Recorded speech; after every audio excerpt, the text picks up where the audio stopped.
नमस्कार दोस्तों, ocean network में आपका स्वागत। अरविंद केजरीवाल सरकार की उल्टी गिनती शुरू हो चुकी है और मैं तो कहूँगा कि बोरिया बिस्तर बंधना शुरू हो चुका है। इनके सामाजिक कल्याण मंत्री राजकुमार आनंद ने केवल मंत्री पद से इस्तीफा नहीं दिया है, पार्टी भी छोड़ दी है और बहुत गंभीर आरोप लगाए हैं। कहा है कि साहब आए तो थे भ्रष्टाचार दूर करने के लिए और राजनीतिक बदलाव करने के लिए।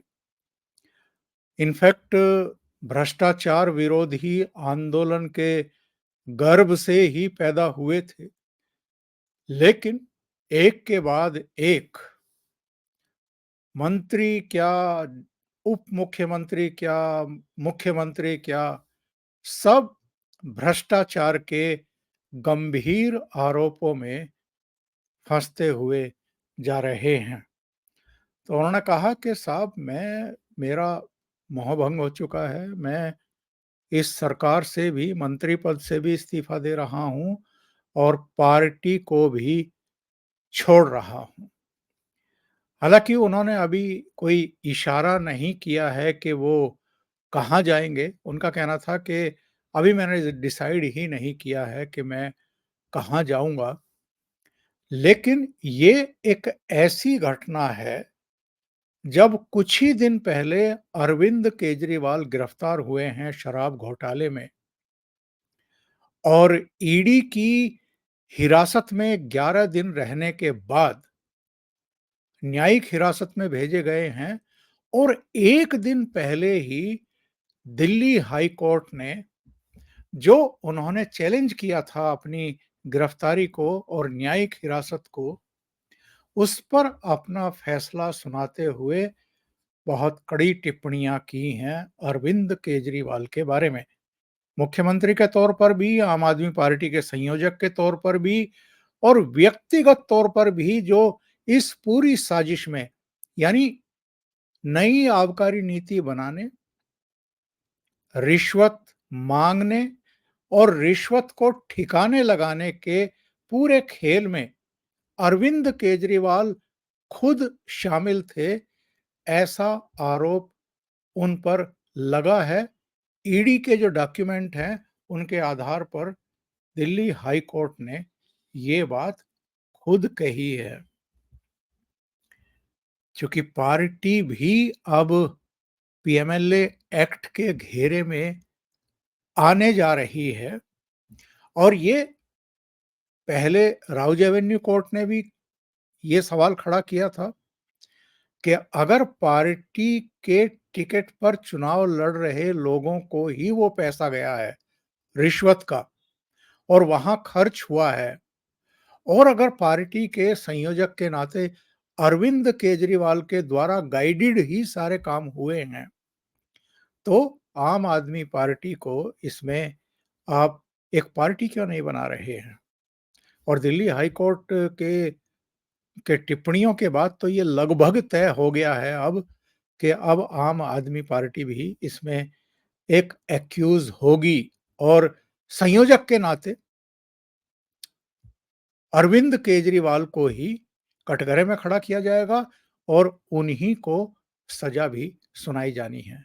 लेकिन उससे पहले जिस तरीके से सामाजिक कल्याण मंत्री राजकुमार आनंद ने मंत्री पद छोड़ा है और पार्टी छोड़ने का ऐलान किया है, उससे ये संकेत मिलने शुरू हो गए हैं कि पार्टी के भीतर सब कुछ ठीक-ठाक नहीं चल रहा है।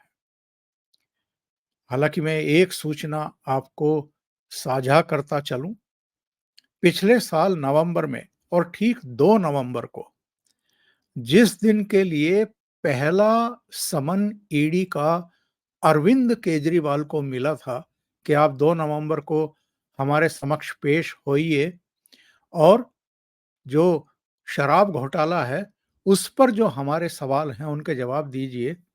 उसी 2 नवंबर को इन्हीं राजकुमार आनंद के 12 ठिकानों पर ईडी ने छापेमारी की थी। हालाँकि कोई पुराना केस था, कस्टम से संबंधित केस था और करोड़ों का मामला था वो भी। उसमें बाद में क्या कार्रवाई हुई है, पता नहीं है, लेकिन इनके यहाँ भी ईडी की रेड पड़ी थी 2 नवंबर 2023 को और ये वो तारीख थी जब अरविंद केजरीवाल को पहले समन की तामील करनी थी, 2 नवंबर को पेश होना था। लेकिन अरविंद केजरीवाल पेश ना होकर के उस समय चूँकि 5 राज्यों के विधानसभा चुनाव की प्रक्रिया चल रही थी और राजस्थान, मध्य प्रदेश और छत्तीसगढ़ में कुल मिलाकर के 205 कैंडिडेट आम आदमी भी लड़ा रही थी, तो अरविंद केजरीवाल चुनाव प्रचार के लिए निकल गए थे। वो ईडी मुख्यालय नहीं गए थे।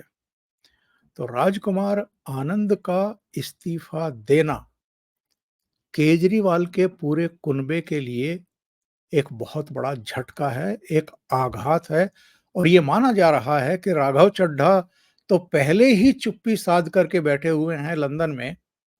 ये एक और घटनाक्रम हो गया है और राघव चड्ढा के बारे में भी तमाम तरह की सूचनाएँ आ रही हैं, हालाँकि अपुष्ट हैं। किसी तरह का ना तो उसकी पुष्टि हो रही है, ना उसका खंडन हो रहा है कि उन्होंने अपनी पत्नी को, परिणीति चोपड़ा को हिंदुस्तान भेज दिया है, खुद वहीं रुक गए हैं। आँखों के इलाज का तो बहाना है, चूँकि ये जलकल डिपार्टमेंट में भी एक भ्रष्टाचार सामने आ रहा है खुल कर के, जिसके बोर्ड के वो अध्यक्ष हुआ करते थे और कहा तो ये भी जा रहा है कि चूँकि ये जो हवाला से मनी कलेक्ट की गई थी साउथ ग्रुप से नई आबकारी नीति वाले मामले में, तो उसका पैसा केवल गोवा में खर्च नहीं किया गया था, पंजाब के विधानसभा चुनाव में भी खर्च किया गया था। तो आँच राघव चड्ढा तक भी पहुँच सकती है, इस खौफ में वो स्वदेश ही नहीं आ रहे हैं, लंदन में ही टिके हुए हैं। यहाँ उन्होंने परिणीति चोपड़ा को भेजा है और तमाम तरह की चर्चाएँ हैं, उनमें एक चर्चा ये भी है कि उनको ये ज़िम्मेदारी सौंपी गई है कि वो संभावना तलाश करें, क्या भारतीय जनता पार्टी में उनकी एंट्री हो सकती है या उनके खिलाफ जो संभावित कड़ी कार्रवाई है, उससे किसी तरीके से उनकी जान छूट सकती है। इसमें कितनी सच्चाई है, कितनी नहीं है, ये तो आने वाला वक़्त बताएगा। राघव चड्ढा को लेकर के तमाम तरह के कयास इनकी अपनी पार्टी के ही अब सीनियर नेता भी व्यक्तिगत बातचीत में भी और कुछ चैनलों पर भी अपनी निराशा और नाराज़गी ज़ाहिर कर चुके हैं, जिस तरीके से राघव चड्ढा इस पार्टी के सबसे गंभीर संकट के समय विदेश में बैठे हुए हैं और इन स्थितियों परिस्थितियों का सामना करने को तैयार नहीं है।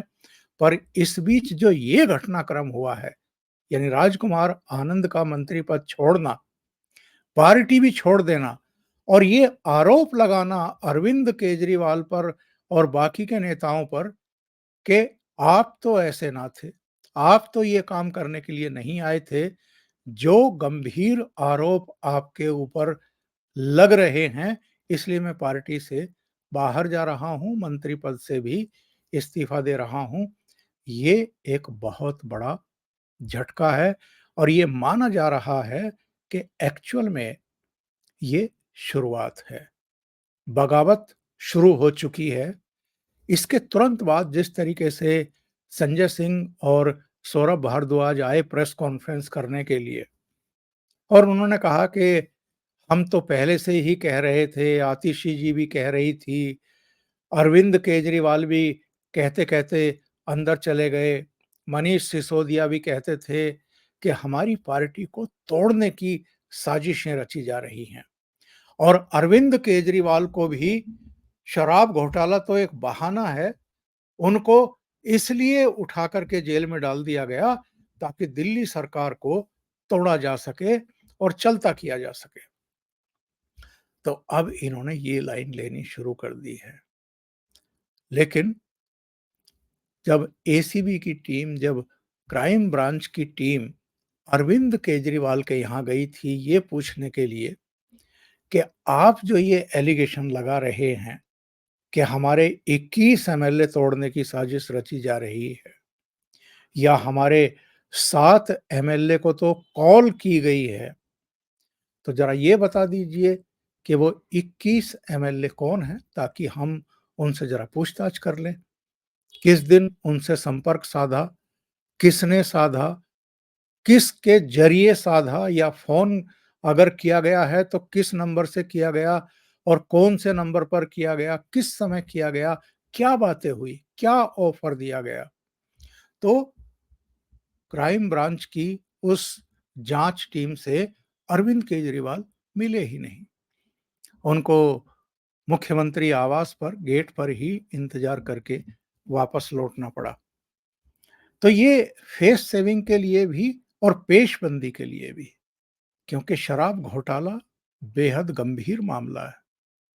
कोई भी घोटाला हो वो गंभीर ही मामला होता है, लेकिन शराब का नाम जब किसी घोटाले के साथ जुड़ जाए तो ये और भी ज्यादा मारक साबित होता है।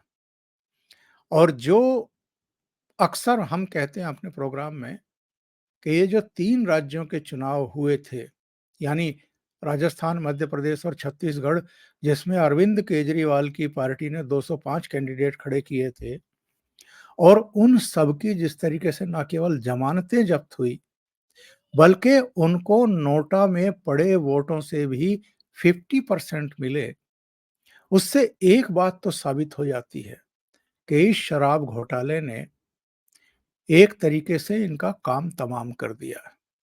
यानी इनकी जो ज़मीन थी थोड़ी बहुत, वो भी इनके पैरों के नीचे से अब खिसक चुकी है।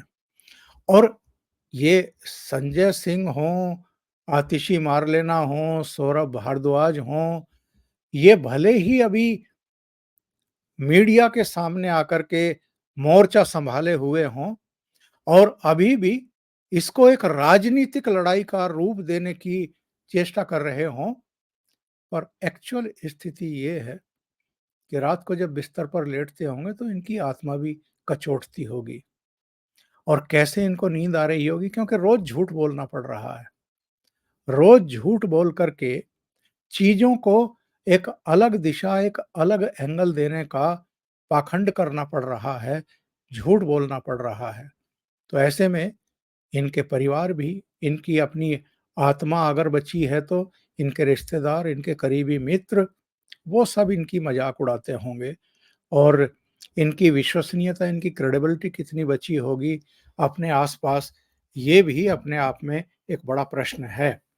पर मेरा ये मानना है कि जिस तरीके से ये पूरा केस अब खुल कर के सामने आ रहा है, जिस तरीके से इसमें एविडेंस सामने आ रहे हैं, मनी ट्रेल जो है वो सामने आ गया है, और हाई कोर्ट की जिस तरह की टिप्पणियां हैं जो ऑन रिकॉर्ड, इससे पहले सुप्रीम कोर्ट भी कह चुका है कि 338 करोड़ रुपए का तो मनी ट्रेल जो है वो दिखाई दे रहा है।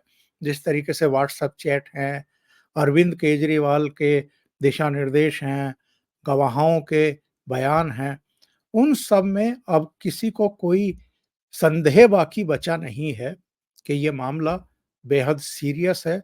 और जिस तरीके से मनीष सिसोदिया को जमानत नहीं मिल रही है, उसी तरीके से अब अरविंद केजरीवाल भी बहुत लंबा अंदर चले गए हैं। और कब तक वो मुख्यमंत्री पद नहीं छोड़ेंगे? सबसे बड़ा सवाल तो ये भी है।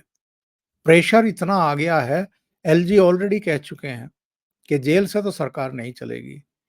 तो क्या लोकसभा चुनाव के का आखिरी मत पड़ने तक एलजी या सेंट्रल गवर्नमेंट इंतजार करेंगे और उसके बाद फिर इस सरकार को बर्खास्त करेंगे, या विधानसभा को निलंबित करके इनका किस्सा खत्म करेंगे? ये जरा सोचने समझने वाली बात है और विचार करने की बात है। पर राजकुमार आनंद के इस्तीफे ने, और पार्टी से भी इस्तीफे ने, ये तो संकेत दे दिए हैं कि आम आदमी पार्टी में अब टूटन शुरू हो चुकी है, और संकट आने वाले दिनों में और गहराएगा। बस निगाह अब राघव चड्ढा पर है कि राघव चड्ढा क्या करेंगे, और कुछ दूसरे लोगों पर भी निगाह रहेगी कि उनका स्टैंड क्या होने जा रहा है। अभी के लिए इतना ही। बहुत-बहुत धन्यवाद। अगर आपको ये चैनल और इसके कंटेंट पसंद आ रहे हैं तो लाइक करें, कमेंट करें, वीडियो को शेयर भी करें। अभी तक अगर आपने ये चैनल सब्सक्राइब नहीं किया है तो सब्सक्राइब कर लें और साथ में लगे बेल आइकॉन को दबा दें ताकि आगे आने वाले वीडियो और उनके नोटिफिकेशन आप तक पहुंचते रहें। बहुत-बहुत धन्यवाद। नमस्कार।